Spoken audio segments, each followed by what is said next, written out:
I'd like to welcome you all to 2020! Yay, we made it!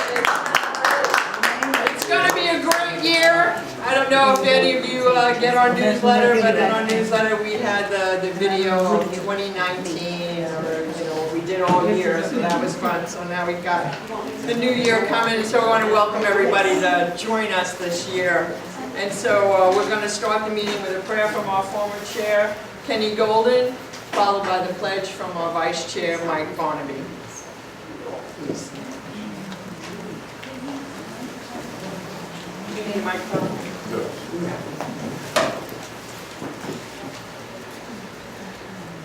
Please join me in prayer. Heavenly Father, thank you so much for the season that you have just given us in 2019, a season of love, a season of hope. Help us make that hope realize in this year 2020. Give us the guidance and the knowledge that we need to help the people that we need to make this country, to make this state, to make this city go forward and prosper in your vision and the light that you give us and the knowledge that you give us to see. Protect the people that protect this great country while they're at sea, while they're guarding a gate somewhere in Iraq or Afghanistan, while they're at sea, while they're flying an aircraft, while they're doing all the things they need to do to protect this great country. Protect our young women and men that are out in this city today, as we speak today, our state police, our firefighters. Make them safe in 2020 and make the homes that we live in safe in 2020. In your name and your blessing, amen. Amen. Please join me in the Pledge of Allegiance. I pledge allegiance to the flag of the United States of America and to the republic for which it stands, one nation, under God, indivisible, with liberty and justice for all. Thank you. So before we get started, I'd like to recognize some of the elected officials that we have in our audience tonight. Our city treasurer, Lee Henderson. We have school board members, Vicki Manning and Laura Hughes. And Virginia Dare Soil and Water Conservation Director, Miss Leslie Jones. And we have several candidates here tonight that will be speaking, but first we will do our initial guest tonight, which is Mark Shea.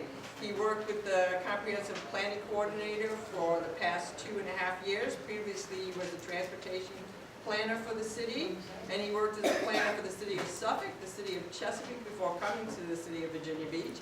And he has a master's degree in regional planning from the University of North Carolina in Chapel Hill. So I don't know how many of you know about the Envision 2040 plan or the comprehensive plan, but Mark is going to tell us all about it. So we got a round of applause for Mark Shea.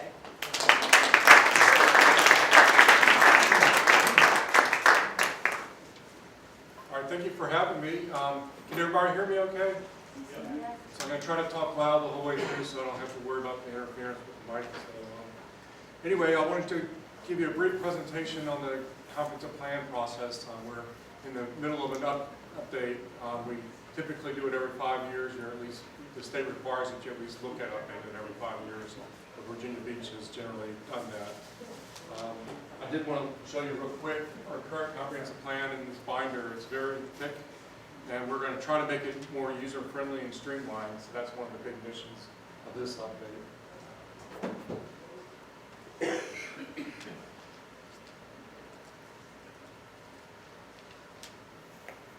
Okay, we're going to show you a quick video to talk about what the comprehensive plan is, the roles of different organizations, how the citizens can participate. And then I'm going to give you a brief summary of the survey. I don't know how many of y'all saw the survey that was out, and we took it to a lot of the boards and commissions in the city, and also to a lot of special events and festivals and civic and business groups. And I'm going to give you a quick summary of that, and talk a little bit about the schedule, and then take some questions. The highlights of our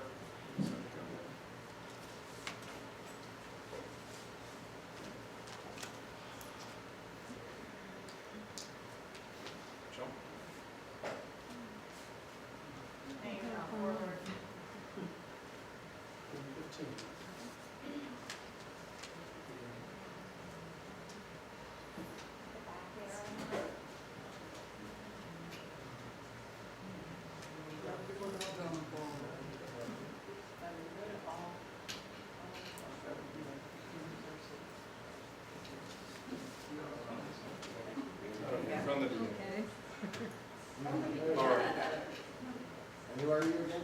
I'm going to start with the brief video here. Our communications department did a very nice 1.5 minute video. That's very good for social media. The 2040 Comprehensive Plan Update, shaping tomorrow, today.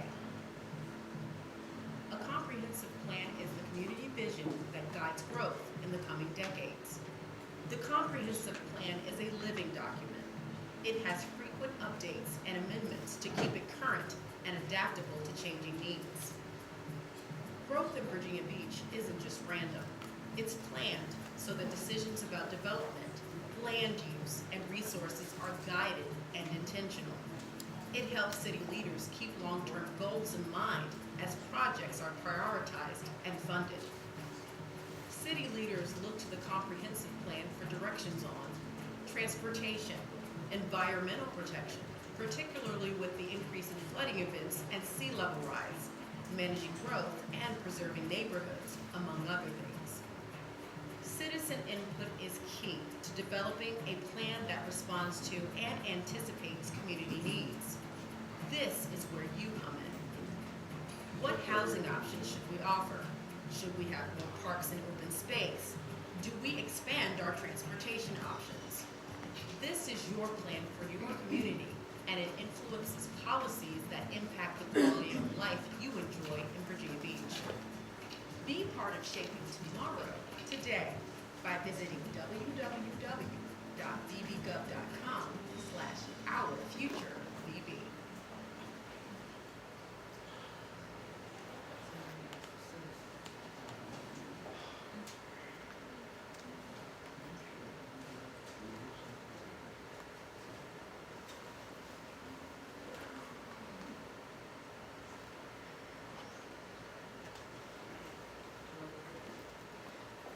So the joy of that video is that for just a minute and a half, it gives a very good summary of all the components of the comprehensive plan and how people can get involved.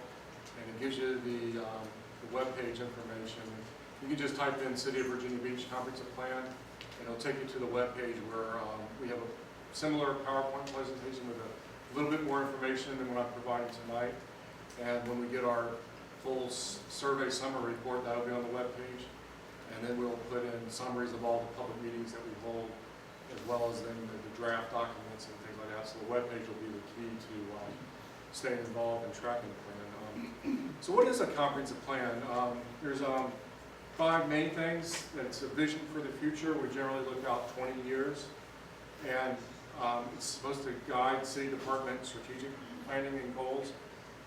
In the past, it's been more development related. And we're trying to make it more applicable to all the city departments as well.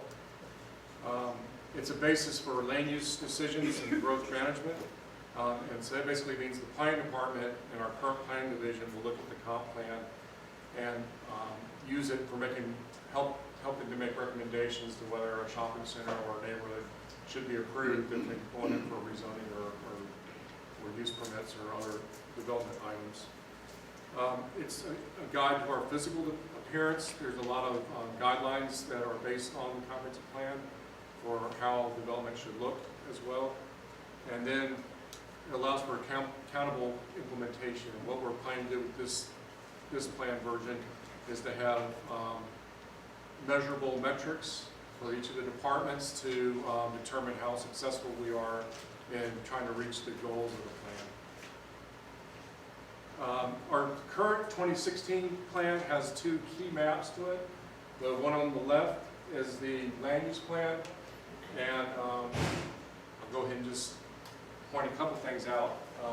The pale yellow areas are the suburban type development, which is the vast majority of the population, at least 95% of the population is within that area. Then we have the brown strategic growth areas. There's 8 of them. There's 6 strung out along Virginia Beach Boulevard and I-264 corridor. And we're currently on the eastern edge of the Newtown SGA and the western edge of the Pembroke one, right near the border of those 2 SGAs. And those are meant to be more of the urban type development, higher density and more employment than in the yellow area. And then when you get down into this area, we have the ITA, which is the inter-facility traffic area, and the transition area. That's meant to be the area where you gradually go from the suburban density of 1 to 3 units per acre to greater than, greater than 1 acre per unit. So the green area is the rural area meant to be preserved land. And the other map on the right-hand side is the master transportation plan. And those are all the roads and the lane calls to implement the land use plan if the land use plan is fully developed. So there's several roads on the master transportation plan that have not been built, and they're staged based on funding and applicability as development occurs.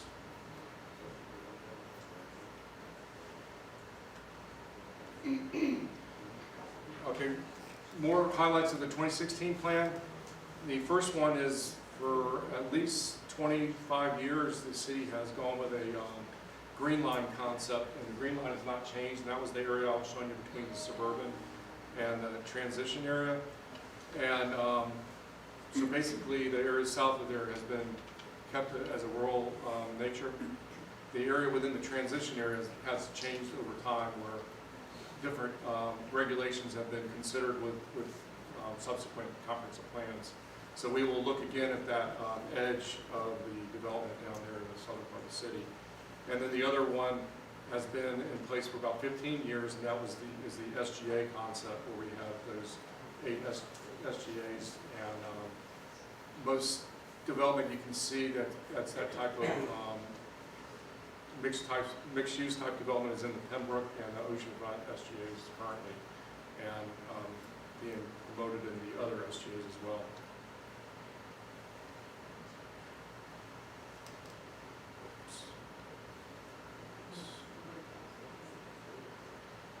The next couple of slides here dealt with the roles of the different organizations.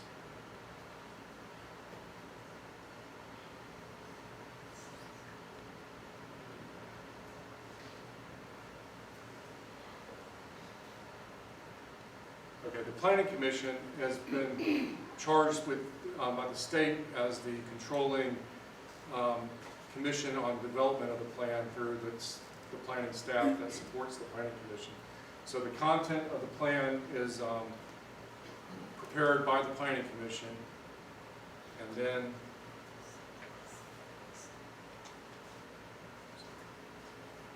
we've also pulled in the Virginia Beach 20 to 40 Vision to Action Committee to help with our public input. And part of the reason for that is in the past we've felt that it was successful if we reached a couple hundred citizens through public meetings, usually about 6 to 10 meetings, 30 to 40 people at each meeting, and then a little bit of activity outside of the meeting time. But this time we wanted to be much more broad-based, and the VB 2040 group helped us to market the survey, and we reached over 3,000 participants for the survey, and now we're going to be moving into having a robust series of public meetings as well.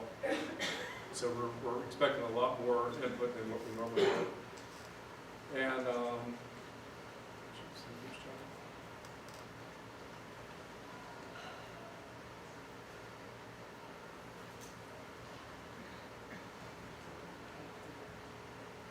now, how can you participate? First, I was mentioning that survey. We just completed the phase 1 survey.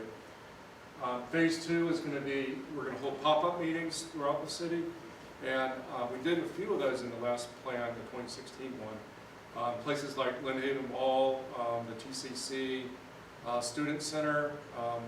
We had a couple rec centers that we used when there were sign-ups for rec programs.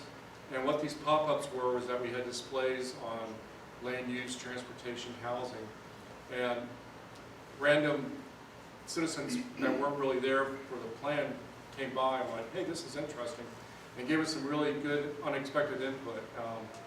And it was meant to be something very quick where they could just take a couple minutes at a time and not have to devote, 3 hours to go up, drive to, go to a public meeting, and then come back. We'll still have those public meetings, but this was a way to get additional people that were not typically part of the process. And then the phase 3 is to have the traditional public meetings where we would have the full range of staff at these meetings, to have subject matter experts on all the different topics at the meetings. And then the phase 4 would be after we develop the plan, we would have formal public hearings when it's time for it to go to the Planning Commission for recommendation, and then to City Council for adoption. And now I'm going to briefly go over the summary of the questions from the survey. All these have been tabulated except the 2 open-ended ones, and I just finished organizing those today, so those will be posted on the webpage soon. A lot of really interesting information with the open-ended questions, but the categorized questions, we got 3,056 participants in the whole survey process, and 573 signed up to be subscribers, which means that we have their emails, and we're going to continue to keep them in the loop on where we're at with the plan. So shortly, we'll be sending out an email to talk about the public meeting process that's upcoming. The first question in the survey was to pick 3 words that you hope people would use 10 years from now to describe Virginia Beach. And overwhelmingly, safety came up as the #1 choice. And others that were very high on the list were being affordable, thriving, clean, beautiful, and progressive. And the others were not mentioned quite as often, but not to say they weren't as important. Sir, was there a list of words that people could choose from? There were, and it was based on the City Council retreat from about a year ago now. And that was a way to try to make it easy for tabulation. The open-ended questions took quite a while to tabulate, but that one did it. The next one was, what would it take for you to choose to drive less? And that was kind of an acknowledgement. It wasn't really to say, to scold people that were driving, but it was meant to, that there's little things that you can do that might help with the transportation system. So that was kind of the point of the question. And the top answer was enhancing mass transit, and 38% of the people that responded to that question picked that item, and that didn't have to be light rail, it could be enhanced bus service. So there was a wide range of possibilities that are covered by mass transit. More walkable areas near stores, restaurants, entertainment. That's basically so once you park your car, you don't have to continuously drive just a little ways to go to the next use. You can get out and walk around, or possibly live near where you work or shop. And that got 38%. The next highest one was to have more bike trails and lanes. Virginia Beach has been doing really good with new roadways that most of them do have bike and trail facilities. It's a little bit difficult to retrofit the older neighborhoods because of the narrow right-of-ways, but that came out to be a very strong choice as well. Both bike lanes and sidewalks, which was 28%. And then we did get 25% that just pretty much said that, for one reason or another, it could be mobility issues, that they have trouble walking, or they lived down in Pungo, let's say, they didn't have sidewalks or mass transit, so they had to drive. So there was 25%, which actually was lower than I was expecting. I was thinking it could be more like 50%. But other choices are up there as far as just more specifics about bus routing and such.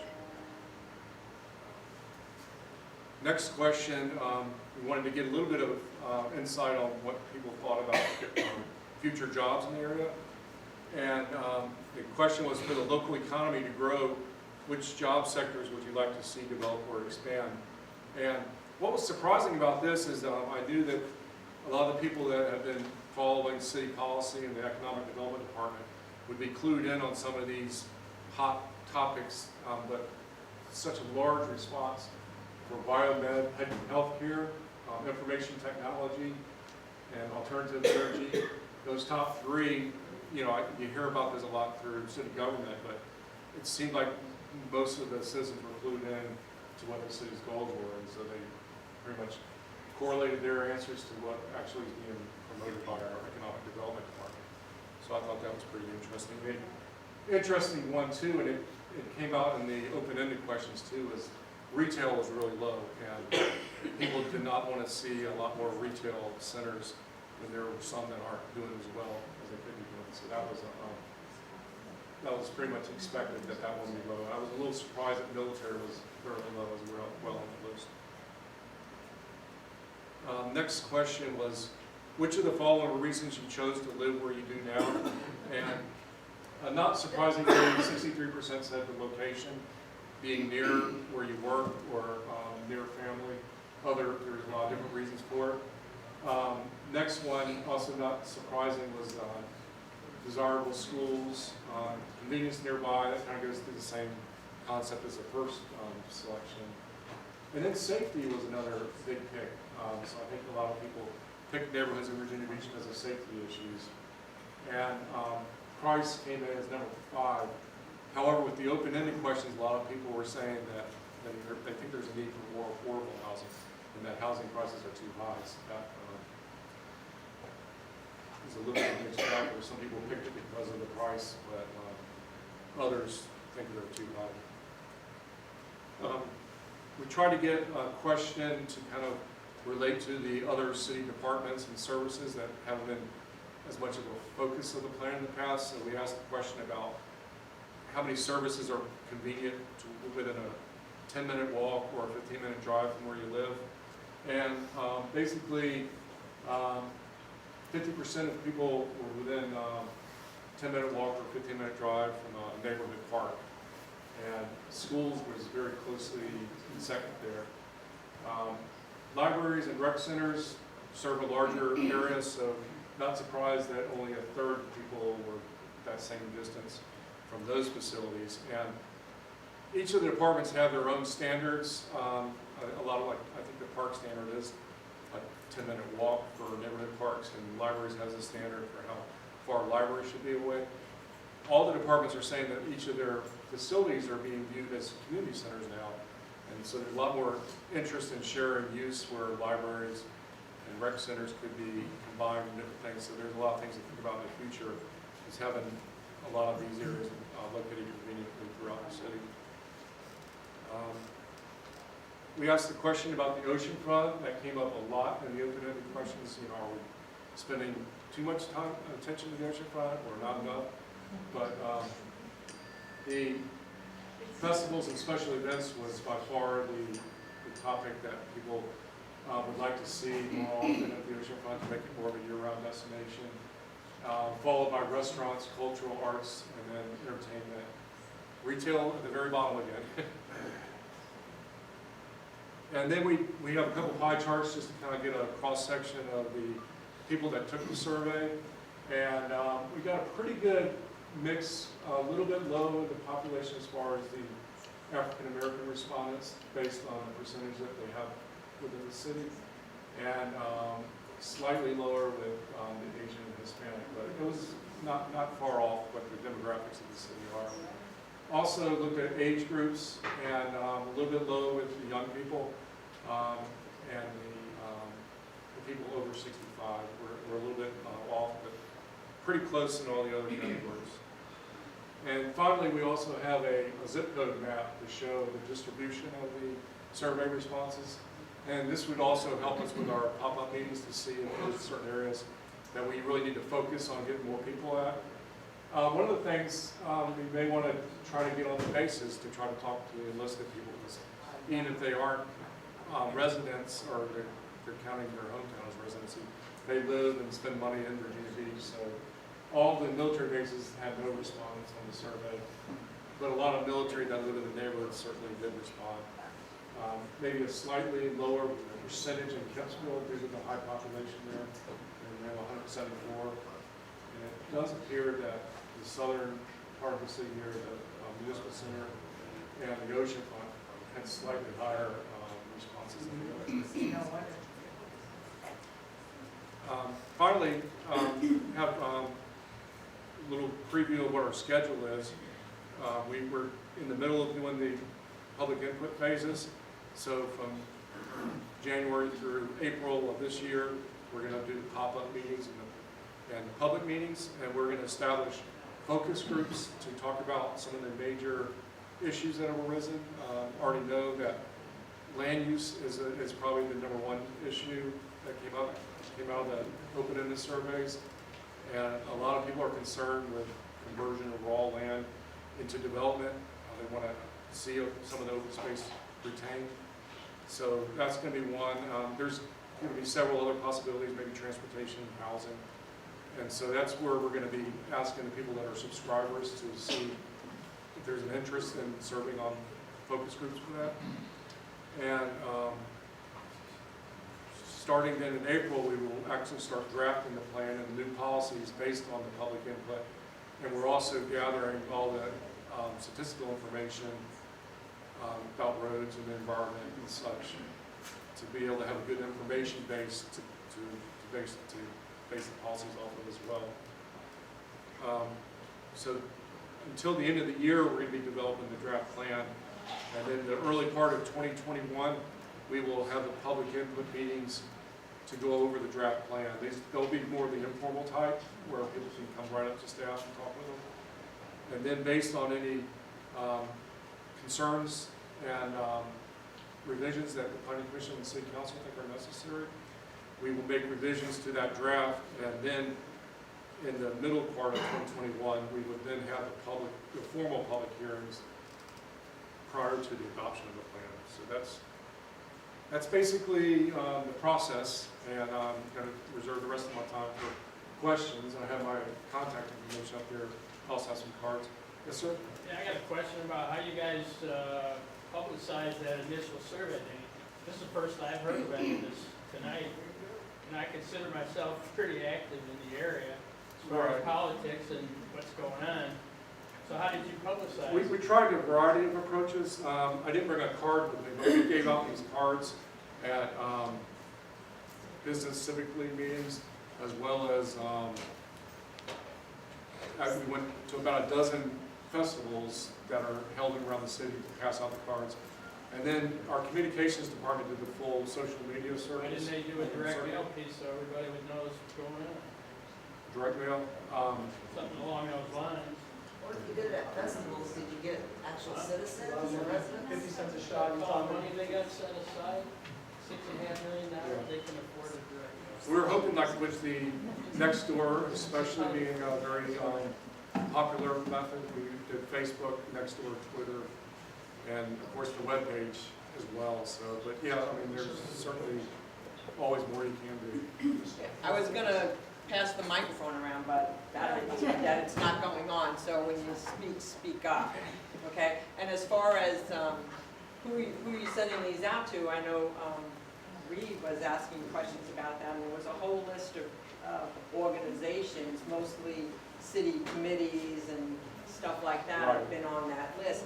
But I did send an email out that told you all about this survey, and hopefully some of you took it. I took it. I was one of those people that said, no matter what, I'm driving. And I do not live in Tondo or Sanford.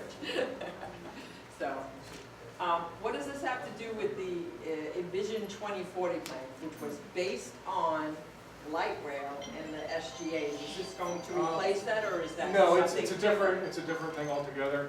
And one of the things that the city management wants this plan to do is kind of be the overall guiding document, where in the past there's been 2 or 3 different things that have been out there. The Vision 24 is more of a strategic planning document. Right, but since we voted light rail down, But we're supposed to change that.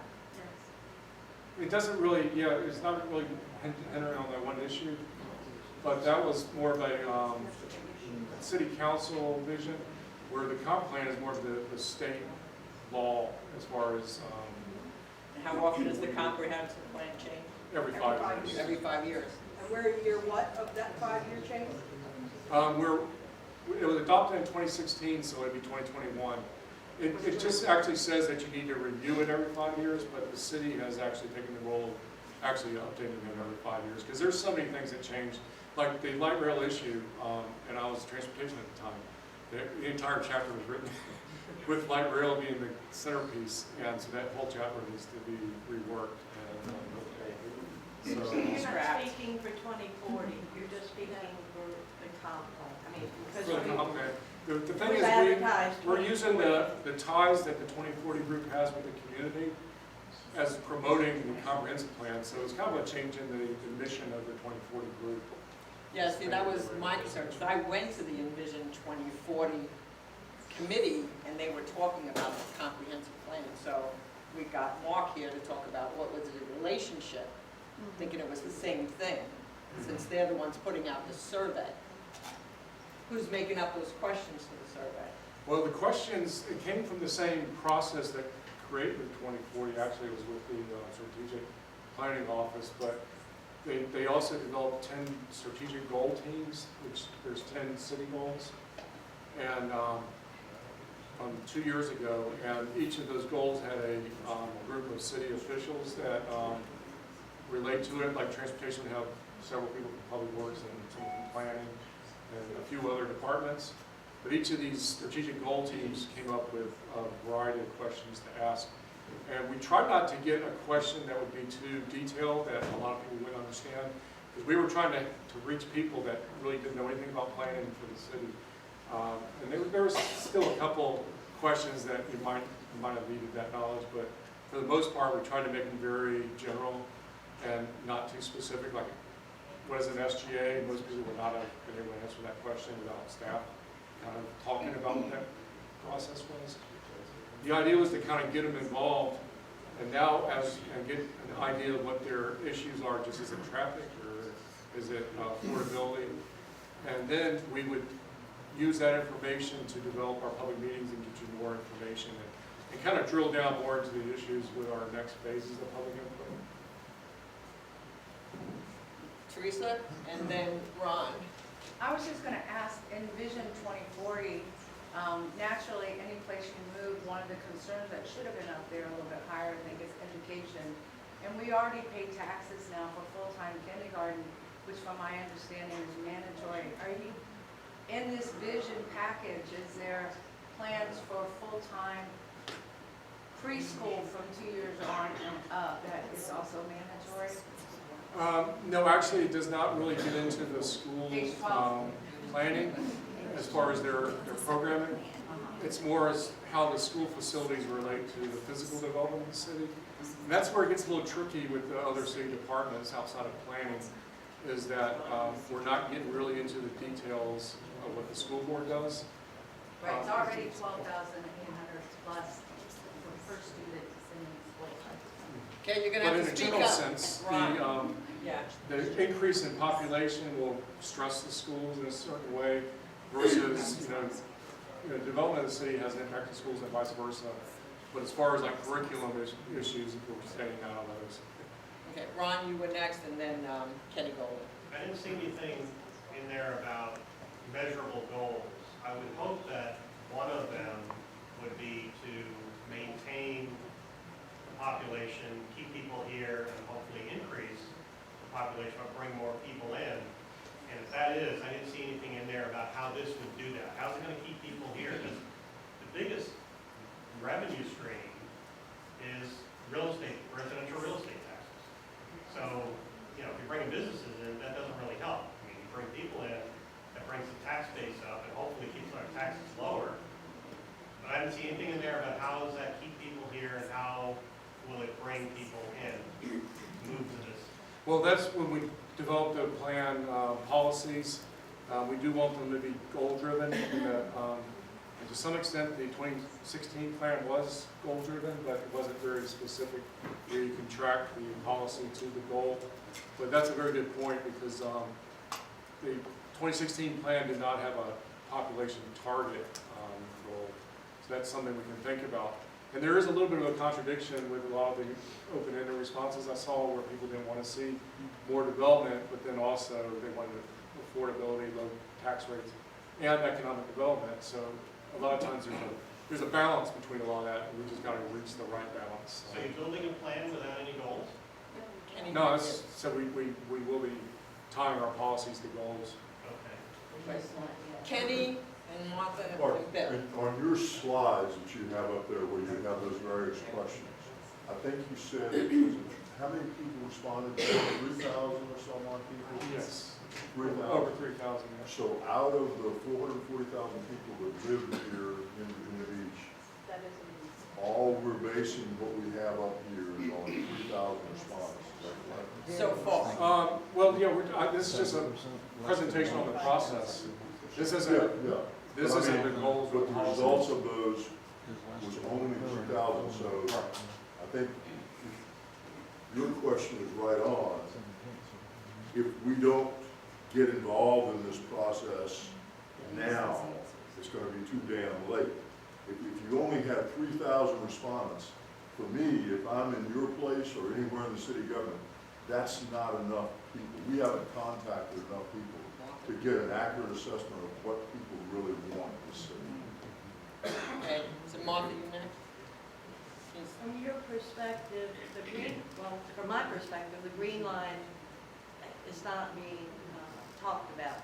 It seems like it's disappeared. There's no conversation. Developers are pushing to develop. From your perspective, do you see that, and do you see with the flooding issues and sea level rise that the green line will be more preserved than it's being done now? Yeah, one thing to just mention, that it's a little bit confusing because the green line is actually north of the transition area. And south of the transition area, it's being respected where there hasn't been much development except for, large lot kind of development.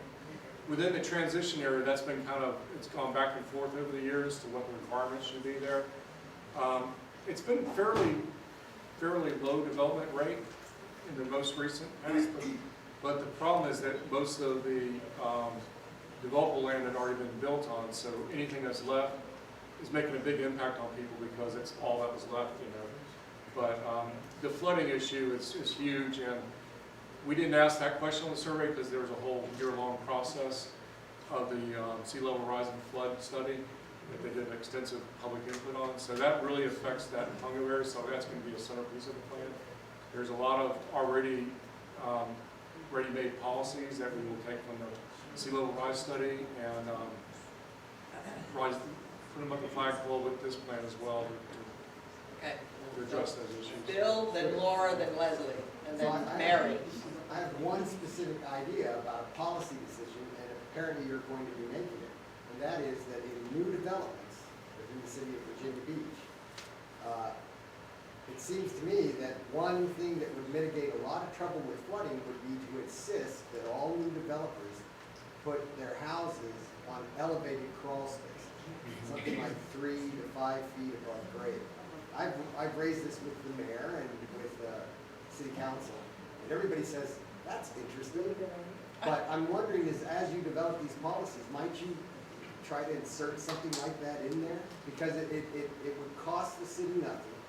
It would increase the cost of houses marginally, new houses, just a few extra bricks, basically, bricklayers. But it would greatly mitigate the damages to a home when a flooding event, especially as you build in undesirable locations, right? When a flooding event comes through and it's a couple of feet high, it ruins a house. I mean, the house is done, right? It's got to be gutted and rebuilt. But if you were up 2 or 3 feet, and I sure wish I was, as a guy who works underneath houses a lot, yeah, instead of having nails in my eye, I would like to have a little clear. Anyway, but that's neither here nor there. But do you think that this sort of a policy might be included where you actually write one piece of law, right, that costs nothing to the city, but would save many people heartache in the future? Right. I know there, if I'm not mistaken, there is a regulation of the floodplain that you have to be raised up a certain distance above it for new construction. And I know one of the big issues with the sea level rise study is how many years in the future do you add the increase expected in sea level rise to that level, you know, and that's something that with the attorney's office will have to work through with this plan and then see if there's opposition or whatever to it. Quick follow-up. This makes sense what you're saying, but you've seen that flooding can take place in older communities and unpredictably in certain areas around new areas, of brand new homes getting flooded out, right? Right. So it would seem to me that just an across-the-board rule of elevating above grade would, I mean, nobody's going to dig down to lower the grade. Yeah, and there's certain thresholds with existing construction. If you substantially rebuild your house, then you have to follow certain guidelines. But there's also a lot of voluntary measures that we're encouraging for people that are flooded out, or possible buyback programs and things like that. Okay, we have Laura, then Leslie, then Mary. Okay. I have two, but I'll be really quick. One is I want to know where we can get the schedule of these Speak up, public please. meetings. And the other is, what is We the can't hear you. Say it She again. wants to know when they can get Where do we hold get of the the schedule Yeah, and for the public meetings, and the other is, what is the process you'll be using to form your focus groups? Okay, and those are being developed right now, both issues. We were going to go through that subscriber list to. okay, so you're only going to send it to those 500 and something people. How can we sign on to have you tell us so that we make sure our members get this? I'll put something on the web page, I guess, to make that clear. But for now, just send it to me. Yeah, we want to be notified of people that can just go to the web next page and not have meetings to. and the process was the other thing. Yeah, I want to know how you're putting together the focus groups. Right. I mean, I would like for y'all to not just handpick people, Right, obviously. right. Exactly. We want to do the cross section. Yes. So who's making those decisions? So who's making the decisions on the focus groups? There's a team of us from planning. There's 3 of us. We have our STIR office, our strategic planning office, which is a separate department, and then our communications office as well. And the planning commission? Those 3, so Neville White, planning commission. We'll run it up. And your office. Okay, Leslie? Again, Thing. regarding the transition area between what you're calling the green line and the rest of the city, how long has that transition area been defined as a transition area? It's been defined, I think the last 4 versions of the plan, so at least 20 And years. how long? For at least 20 years. The requirements have changed over time, and it's kind of in between where you get really large lots south of the transition area, and you have the suburban, like 3 units per acre north of it. And I think the overall density right now in the transition is meant to be 1 unit per acre, but you're allowed to go a little bit higher if you cluster In the development transition area? and you provide open space and such. There's a whole list of guidelines. So that will be looked at as well to see if that's still applicable. And of course the flooding comes in, especially with our 2016 plan did have a very effective policy in that developers are required to do pre-flood studies prior to spending a lot of money on their projects. They get to do that in that area. themselves, In the right? southern watershed, they have that in place. Okay, Mary, then Sandra, then Mike. I just am curious, are the surveys, were they done by residents? Because you said you got them done at festivals. Were they out of Well, state we did. people, or? How many out-of-city people did you have there? We had, I'll get back to that slide on the, we had less than 100 of those responses that gave zip codes were from other cities. 48 from Chesapeake, and 24 from Norfolk. And that was those were only 2 substantial cities. And the reason for that, even though the plan is for the city of Virginia Beach and it's adopted by City Council and the Planning Commission, they're all residents. However, people work here and visit here, and so it wanted to be inclusive or not, maybe a screening test to ask their zip code to do the survey. But Well, we don't want there them is a little deciding bit what of we're doing in Virginia intrusion Beach. of outside the Exactly. city. It should be for Virginia Beach residents. We should be It should be. getting She said it should only be for Virginia Beach residents. they're, They should have counted. you should like filter them out, you know, get rid of them. So it's Sandra, then Mike, then Elaine, and then Maggie. Okay, so Sandra? I just wanted to quickly request, piggybacking on, he was mentioning an ordinance about the crawl spaces. Could there also be requesting maybe the tree ratio building ordinance? I don't know what it is now, but I think it needs to be adjusted, like when they go taking out hundreds of trees and replacing them with like 2. Yeah, really. And a couple of bushes. Can you bring that back to the group to adjust that to drastically increase the tree ratio? Because we're gonna get smog here.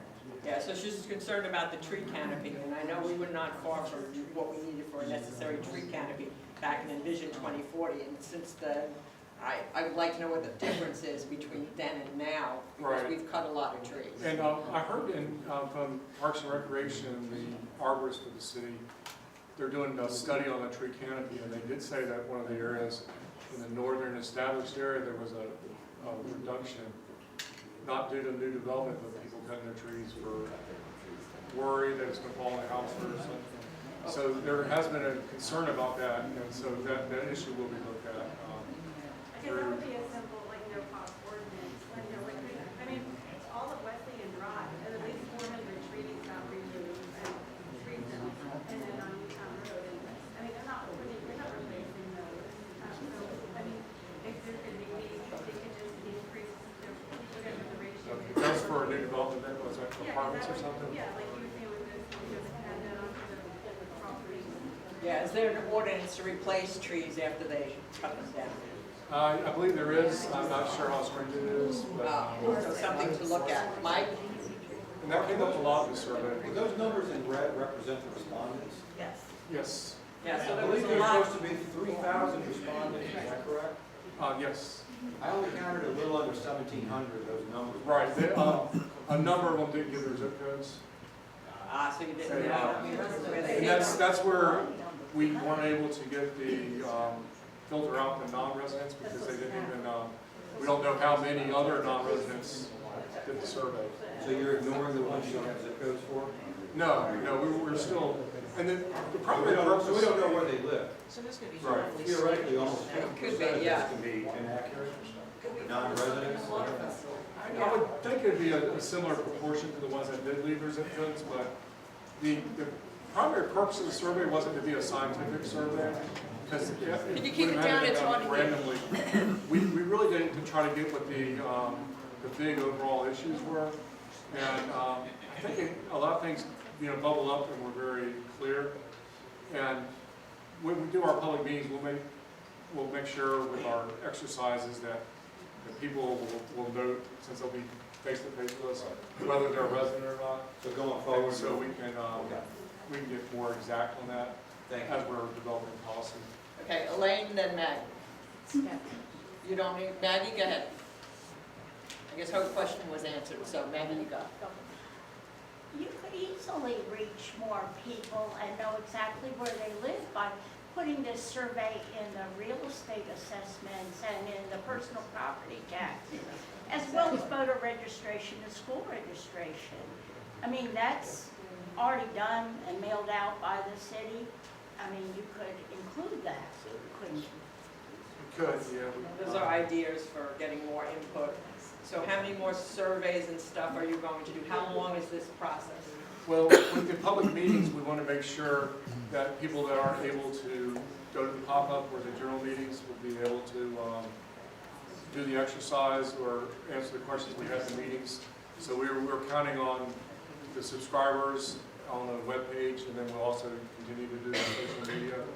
I don't know if we're going to be doing the widespread card distribution like we did for the first time. But, we're making steps to get more. I mean, we went from several hundred to several thousand, so. Okay. And we're so, trying to- anybody trying to else, get more. Leslie? Who will have access to the raw data? It's on their webpage, and if you go on the City of Virginia Beach Comprehensive Plan and you go to the survey link, it'll take you to publicinput.com. It has all the And subsequent, all it'll be the same way. tallies. Yeah. Okay. So it'll all be on the webpage. So the raw data is there. It takes a long time to go through it. But it's very interesting because, like Facebook, you can actually comment on people's comments after you make your vote. And so there's a little bit of conversation that goes on after, so that's kind of interesting. But to some people, they were like, I don't really want people to say yay or nay to what I said. Right, right. That's Okay. the drawback for that. If there's no other questions, thank you, Mark. And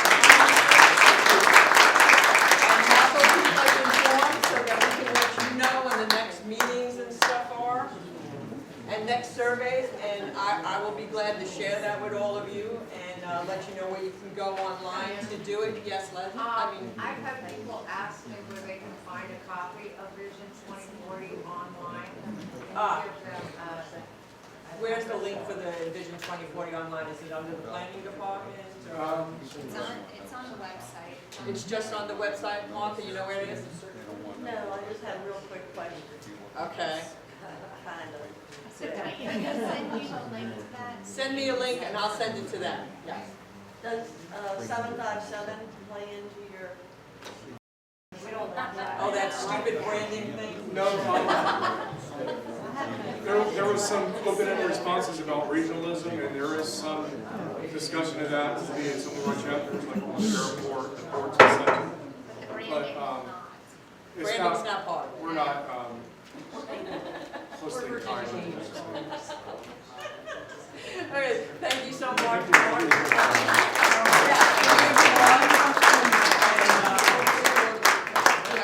can go around this way, I'm just like choir and everything. Okay, so now we're going to have some of the candidates come up here that are running for office and speak, and some of them have their signing sheets and stuff like that. And so I'm going to start with the school board member, Vicki Manning, just because she wants to thank everybody that helped her out today.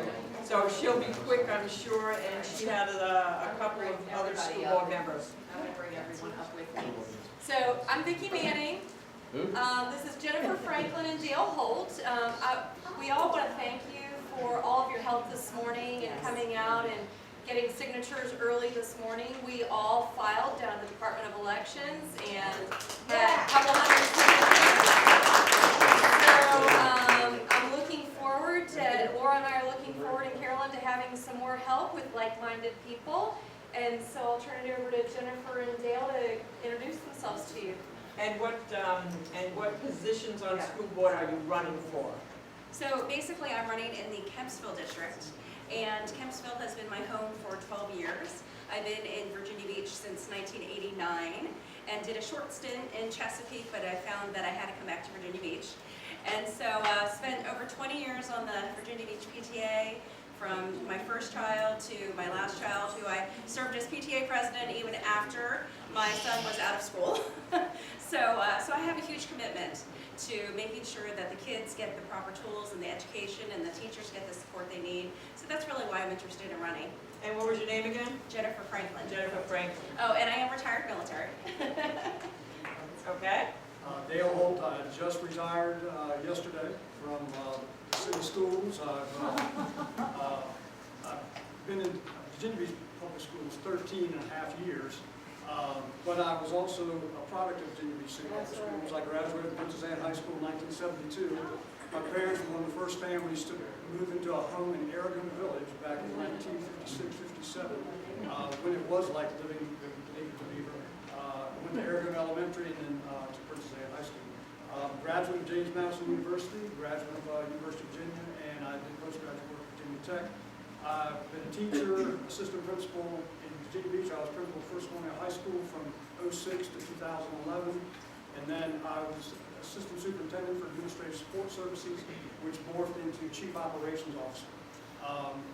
I decided my last year that I didn't particularly want to stay on senior staff, so I requested from the superintendent to go back to a school, and he put me in a school where I could work with an assistant principal who was about ready to be a principal, so that they would be able to take that school over. So I have, my whole life is embedded in Virginia Beach City Public Schools, so I'm looking forward to working on the school board with Vicki. Okay, and just a reminder, they have to live in the district they're running running in, but you all get to vote for all of them. What district? I'm at What, large. you're running at large, you're running Kempsville, Yeah, Dale and I are at large, there's 2 seats available at large, so vote for both of us. okay. What was his name again? Just Dale so Holtz. Dale Holtz. In 1 or 2 words only, could you kind of give what your most important thing, problem you want to tackle in the school is? Well, how can I, basically ensuring that, it's not 1 or 2 words, I get that, but ensuring that teachers have the ability to teach, to making sure that the kids have the proper tools that they need to actually learn. I think Virginia Beach is an amazing area, it's an amazing school system, but we have to also utilize the resources we have properly, so that's really kind of what my goal is. Yeah. I think there's some real issues with transparency with our Yes. senior staff. And, you know, I might be in trouble because I may know too much. Which is probably more than some of the people that work in the division. They may not want me on the board, but I feel I need to be there. I really do. And for me, it's improving student discipline problems that we're having, transparency, and raising the bar instead of lowering it. All right, thank you so much. Anybody else running for school board? No? Anybody running for city council here? Diana, go ahead. Oh, I have a petition for Jessica Abbott if anyone wants to sign it out. Okay, yes, Robert? I have petitions in the back of the room for Eric Gray, who's going to run for the Centerville. His petitions are in the back of the room, so Eric would appreciate. He's going to be here shortly. He had a funeral to attend tonight. John Moss was going to be here, but he had to do a crossover for a scout troop, for an Eagle Scout. All right, so the next we'll go to the 2nd district. Andy Bain, would you like to come up and Bond? It's like Bain to me. I'm the bane of your existence. Thank you, Diana. So the founders created our country saying they were going to make it for themselves and for their posterity. Well, that's us, and that's our future. And I'm worried that we're not going to be able to pass it on. Both fiscal responsibility, economic opportunity, and strength. We're now in a great powers competition. And the defense of our institutions and our Constitution. We're being badmouthed. And in this great powers competition, we need to make sure that we're holding our own. People are going to look at China and go, freedom, that doesn't work there, but everything else works. But if we're tearing ourselves apart, we're showing them that they shouldn't follow us. But they should. Freedom is the biggest value, I think. So I'm running for Congress. I'm running against Elaine. And there are petitions around. I'd be very grateful for your signature applied to one of the petitions that says Andy Bond. And if you'd like to volunteer, I've got a sign-up sheet. More about me in the back. Looks like this. And if you want to mail a check, I've got it. Be very grateful for your help in any of that. Thank you very much. Okay. And next for Congress, we have Ben Loyola.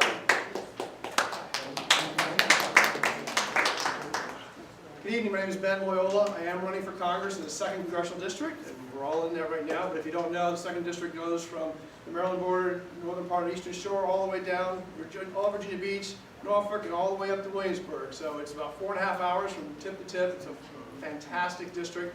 I'm excited about it. A little bit about my background. I was actually born in Havana, Cuba, under a communist regime, so I can speak first person on what happens when our God-given rights are taken over, whether it be freedom of speech, whether it be religious freedoms, property rights, as well as especially taking away our guns to protect ourselves. That happened in Cuba, and we took over a country. I was blessed because of the sacrifices my parents made. We came to the greatest country in the world. I grew up, did well, excelled in the public school system, and excelled. I ended up enlisting in the Navy, and then got picked up to our scholarship to the United States Naval Academy up in Annapolis, Maryland. I got a degree in engineering, so all the way up to reactor science and engineering, so I understand technology and the sciences. I ended up serving 30 years, retired as a Navy captain. I was a combat naval aviator. Served under a great commander-in-chief, President Reagan, who knew what the importance of taking care of the troops and ensuring they had the power and the tools necessary to fight a battle and come home safe. I'm a small business owner here in the area. I started in my spare bedroom. I've grown doing that successfully across several states right now. Married, have a beautiful wife and 2 beautiful girls, 8 and 10, full of life. I'm excited. I just want to give back to this greatest country in the world. It really is. I traveled the world. I'm successful in business, and I just want to serve, continue to serve. You see what's happening up in Washington, D.C. So I look forward to your support. I was humbled. Thank you so much for your leadership in the Tea Party and everything they do. Back when I ran the first time in 2010, it was a 4-hour interview to get the Tea Party's endorsement.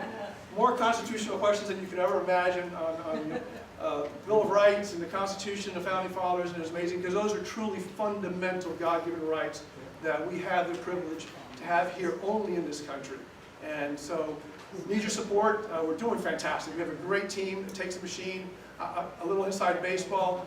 Current Congresswoman, 91% of her money is come out of state, California and New York. I want to investigate that. Something's wrong when 2 other states are basically allowing someone to run in our state.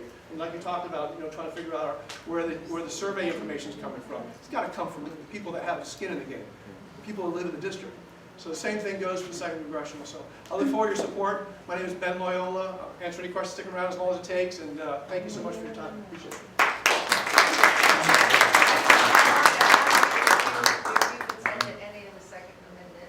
We can't hear you. Could you speak up? Have you attended any of Yes, the I have. As a second- matter of fact, I was so honored to speak at both the York Board of Supervisors as well as Accomack. Hundreds of people there. It was pretty humbling. Cheering, applaud, because I was able to tell what Fidel did. He came to the people in a revolution and said, "Give me your guns." And he's like, "Why?" It's like, "Well, you don't need them. You don't need them for anything." Well, that's why the Founding Fathers had it right. And shortly after that, he separated kids from the family, and then he took away the school system, he put them in indoctrination camps, and he took over a country that way. He did it, and so many sad tyrannies have done it throughout human history. And that's why it's so important. So absolutely, I'm a big Second Right Amendment person. God and country, and we got to protect our Second Amendment right. Fundamental ability to protect ourselves, as well as from out-of-control government. The guy in the back? Mentioned the fact of how much of her money came in from out of state. Yes, sir. I remember back in my early Tea Party days, I would write checks out of state. They were always small denominations. Right. And we're all talking about Second Amendment. Nobody's really happy about what happened in the state. But we also saw large sums coming in. We also saw a guy that most of us would really like, Mr. Sanders. When he ran the last time, he had a good platform. He talked about election reform, small denominations. Would that be part of your platform? Yes. And do you see that as the correction? Because that's what overwhelmed Virginia So what in could, this last election. good question, if I may. I'm sorry, I'm trying to take the floor here. But that's a very big concern. And my federal election, if you don't know, there's a maximum limit of $2,800. So it is unlike state or city council, whatever. It's unlimited personal, unlimited corporate, and PAC money. So really, it's the Wild Wild West in Virginia, Commonwealth, for any other election except federal. Federal really is controlled. My problem is that under $100, there's no accountability. So that money comes in, and there's no accountability to where that money comes from. And then when you have 91% of a candidate's money coming out of state, that to me that's like buying an election of people that have no skin in the game. So we have to control that. We have to control that. So, and I'm very proud, one more thing, we announced the day after Veterans Day, and we raised $100,000, for $106,000, yes. Huge amount of money. I'm so humbled with the support and endorsement, and I can claim that 95% is in district. My folks down in Miami and my in-laws in Indianapolis and a few others, good friends, but 95% is in district. A mirror image of what our current Congresswoman has, and that's an unfortunate testimony of the dangers that we're going to do. So it's going to take a team. We've got a great staff, great momentum, great energy. We're doing all the right stuff. And with your support, I've been able to bridge throughout thing. I've been a real supportive Libertarian Party, Tea Party, all aspects of it. And just because we want to serve this country, we want to do the right thing. And I'm looking forward to working hard for all of us. So thank you. Okay, do we have anybody else here that's running in the 2nd district that didn't come and tell me that they wanted to speak? Nobody else? Okay. Senate. You have somebody, Robert, that you're speaking on behalf of? Yes, on behalf of Daniel Gade. Dan is running for the United States Senate against Mark Warner. He's also another Academy graduate from West Point. He got his Robert, commission. nobody can see you on camera. Oh, It'll that's, be over this way. I'm not on, this is not live stream, it's just videotape. No, Oh, excuse me, I'm sorry, okay. Dan graduated from West Point, got his commission, went into the Army, had a company of great warriors in Afghanistan, was shot, came back, recuperated, went back over. The second time, he had another, he was commander of another company, and this time he was in a major battle, lost his right leg all the way up to his hip. He retired as a lieutenant colonel. He went on to get his doctorate degree, worked as advisor to Bush and to Trump. He's also a professor now at American University. He is running, and he, a lot of people say, well, if he only has one leg, isn't that going to hamper him? He just completed a triathlon bike run for 108 miles with one leg. So Dan's going to be down here again several times. He'll be speaking. He'll be at our rally Monday night. Please come out to City Hall Monday night for the Second Amendment resolution, which John Moss will be covering this Saturday morning at our Libertarian breakfast at 9 o'clock. It's the old Providence Square. So we have to get a sanctuary designation here, just as a pushback to those Democrats up in Richmond who want to take my rights away to defend myself. Period. Thank you. What time on Monday? Monday at City Council at 6 p.m. There's going to be a special session on the Second Amendment constitutional resolution. You'll be able to speak. If you want to sign up to speak, you can call the city clerk, or you can email the city clerk, or you can sign up when you get there. But being that there was like 1,500 people there the last time, if you weren't signed up, they weren't letting anybody in, whether you signed up or not. You wouldn't even have known your name was called. So I urge you, if you want to speak, to sign up ahead of time. So that'd be Monday night at 6. The informal session will be at 4:30, I think it is, that you can watch that on the TV or on the Facebook page or something like that. Do we have any other candidates here from the running in the Senate primary, any Senate primary? No, do we have any other candidates running for anything? Jimmy is the only one I know, so. Please hold your applause. Come over this way. All right. I'm really excited that we have 2 new faces running for school board. But I would point out to you that if either one of them didn't know Vicki Manning, and they went to our headquarters on Virginia Beach Boulevard, walked in the door, and said, hi, you know, I've identified as a Republican most of my life. I'd like to talk to you about maybe joining your party and running for office. The first thing they would say is, well, we don't get involved in local elections, which makes absolutely 0 sense. I'd step out and look at the sign and go, Republican Party of Virginia Beach. What is that about? Okay? Our party takes no positions in front of our city government on taxation, on development, on anything regarding our day-to-day lives. And when you stop and think about it, you get voters in a room. What are they talking about? They're not talking about what's going on at the federal government. They're not talking about what's going on at the state government. They're talking about what's going on at City Hall and our school board. This is the government closest to our lives. And yet our Republican Party leadership sees it best to keep out of it. For whatever reason, I do not know what.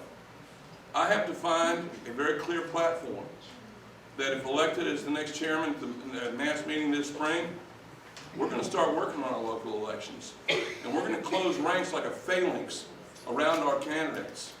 And we're going to work with them. We're going to work for them. And we're going to help them in every election.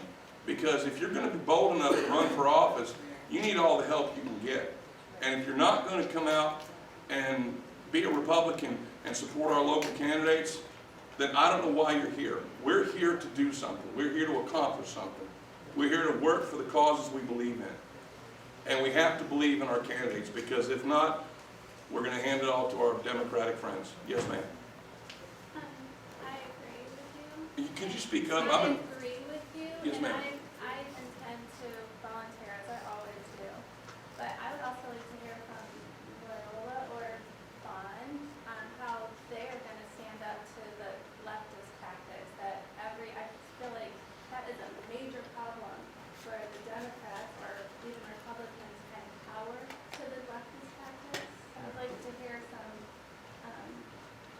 either Ron or Loyola, how you guys intend to stand up to it Okay. All right, well, first we have Jimmy up. Jimmy, are you done? Do you have anything else to say? Well, no, the lady asked me a question, I was Yes. waiting to answer it, but now she Like wants to to talk to answer? somebody else. Oh, no, I was just going, I thought we were all in here as a group. So I was Well, just yeah, going we are, to- and I would simply say to you that we are going to get beaten every time the party doesn't fight.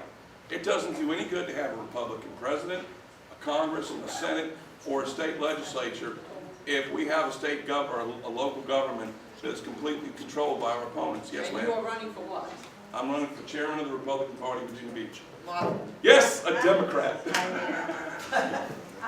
I hear you and you make sense, but how do you get around the nonpartisan issue? How does your party get around it, Martha? Well, I'm just asking you. I have a proposal that would allow the members of our party to consider candidates and vote for an endorsement. I'd be happy to email it to you. I've been fighting since 2017 to bring it to the floor, and every time it gets killed next time. Because I'd like to see it wide open. People call it what it is, who it is, what you're representing, I'd like to see, if you're a Republican, you're a Republican. If you're a Tea Party member, you're a Democrat, you're a Democrat. If you're an independent, you're an independent. But this playing games. This playing both sides of the fence is what Yeah, you're talking yeah. about. It's, In 2000, I believe it was in 2008, the city of Virginia Beach moved our elections from May to November over a lot of people who were protesting saying, oh no, our local elections are going to get overshadowed by the national elections. Well, okay, we moved them anyway and it did happen. So whether we like it or not, by default, our local elections are basically identified with partisan elections. And if any of you have worked the polls, and I know you have, they've come out and who are the Democrats, who are the Republicans. And the way we do it just hasn't made any sense. So visit my website, servingvirginiabeach.com. I thank you all for your time. I'll be available for questions after. Okay, so, she had a question, Jocelyn. Yeah, I'm just, was agreeing with him. I know. I think I would like to hear from some of the candidates how they're gonna fight. Well, tonight's not a night for a debate, and I'd be glad to have them come back and do a debate kind of thing. And after the meeting, if you want to ask them these questions one-on-one, be glad to have it. So are there any more announcements before we go on to the business meeting? Bill? Okay, I'm Bill Duke with the Tidewater Libertarian Party. And many of you may know about Freedom Works, which is an activist. Could you come over here? Nobody can see you on camera. Okay, sure. It's Freedom Works is a lobbying outfit on K Street in D.C., but they are specifically, they devote their attention to grassroots activists programs. And many of you might have heard that on January the 8th and 9th, they're going to take activists from across the country, I believe, but certainly generally from this area, to senators' offices, maybe Republican senators' offices in the state capitol. And they have the intention of giving us transportation and hotel rooms right there on K Street. They do a good job of putting on a nice show. Anyway, I have here a pad of paper, and So anybody that wants to go to this, please see Bill.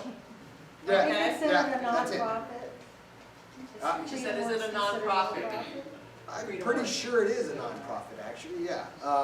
Anyway, just briefly, we might get a bus from Virginia Beach, but more likely we're going to drive in our private vehicles to Richmond, where we'll catch a bus coming up from Carolina with other people and go off for the 9th and the 10th. And I think it'll be a hoot going around and talking to our senators. What month? January. When is the That's date? The date? the 8th and the 9th of this month. Yeah, yeah. And then a bus will come back on the morning of the 10th.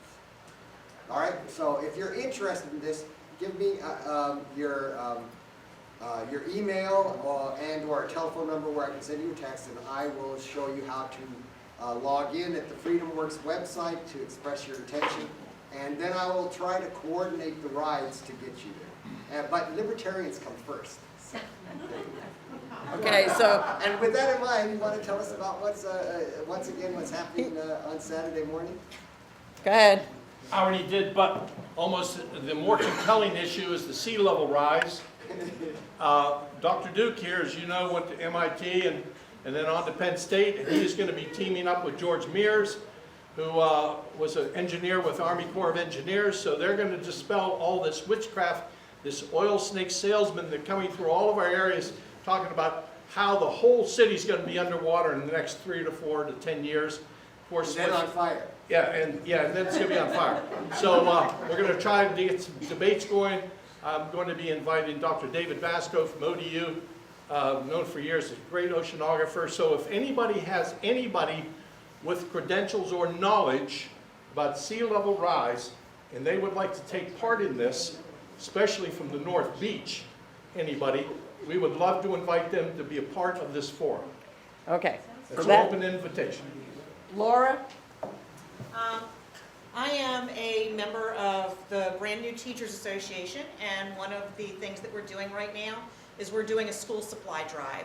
We're midway through the year, some of the schools are running low, and particularly Title I schools, they have a harder time replenishing. So anyone who would like to donate, we have a list of the obvious basics, pens, pencils, dry erase markers, that sort of thing. If you know any teachers who have specific needs that we might not know about beyond the basics, please reach out to me. We are partnering. I know Dee sent out an email. I don't know if anybody brought any with them tonight. I'll be happy to pick them up. And Yes. also with the, yes? Yes, thank you so much for everybody who brought supplies for your drive. Yay. They are out there, and so Thank you. don't forget to take them when you leave. We'll be at the Libertarian Breakfast on Saturday for anybody who wants to bring some. And I believe some of the Republican women's clubs are going to be collecting also, and we'll be distributing them where they are needed. But thank you for everybody who brought them. Okay, so that ends this portion of the meeting, so